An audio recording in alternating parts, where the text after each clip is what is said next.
Hello guys, I am V. Sai Srinivas of 9th class from Mathman. So today I am going to tell you a story. So sorry guys, today I am going to explain today's editorial. Pol Pot. The budget as an instrument of politics found full play this year.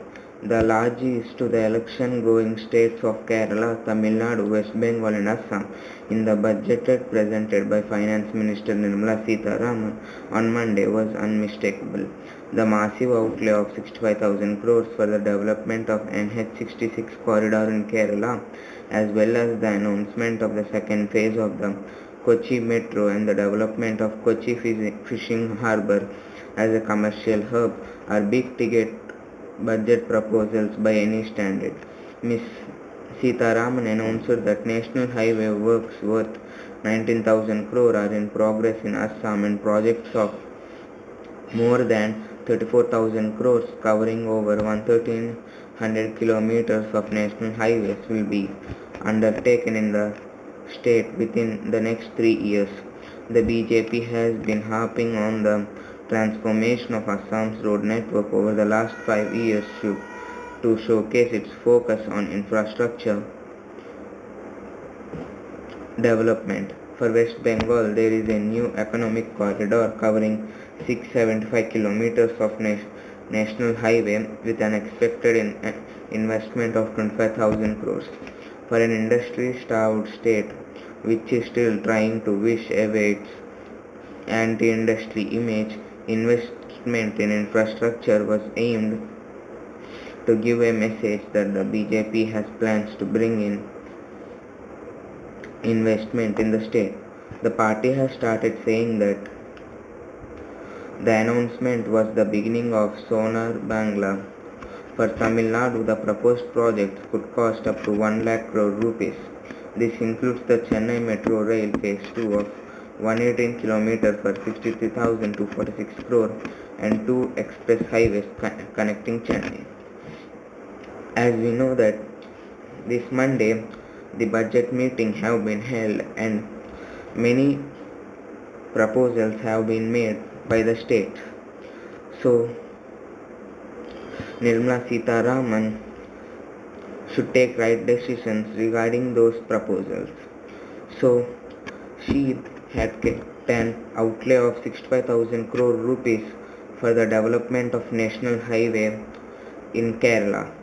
So in Kochi the metro railways will be developed into the second phase, and also the development of the fishing harbour in Kochi so that it could become a commercial hub and many investments can be made in that area. So these are some very big proposals. So they are going to cost a lot of money. So Ms. Sitharaman announced that in Assam the national highways are being worked and it is costing 19,000 crores to complete it, and also all the other projects cost over 34,000 crores and they include like 1,300 kilometer of highways, and so all of these will be completed in the next 3 years. So the BJP has been talking about that for a long time. So the Assam national highways are very bad and this could help and it could lead to the transformation of Assam's road network. So they want to showcase the infrastructure development which is going on in India. So in West Bengal there are many problems because there are very less industries in that state.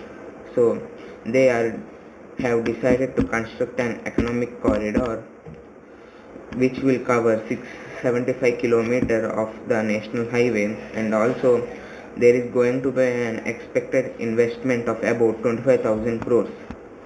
So as I said, there are very less industries in West Bengal, so many people will not be willing to invest money in such state. So the BJP want to give a message that they have plans to bring investment in West Bengal too. So the investment will be called as Sonar Bangla. So For Tamil Nadu, an estimated of 63,246 crore will be required only for the metro rail of Chennai, that is phase 2, and its length is about 118.9 kilometers. So they will be also constructing 2 express highways which will connect Chennai to other states.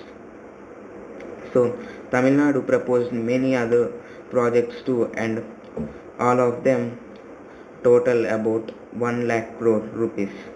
So that's it for today guys. Thank you.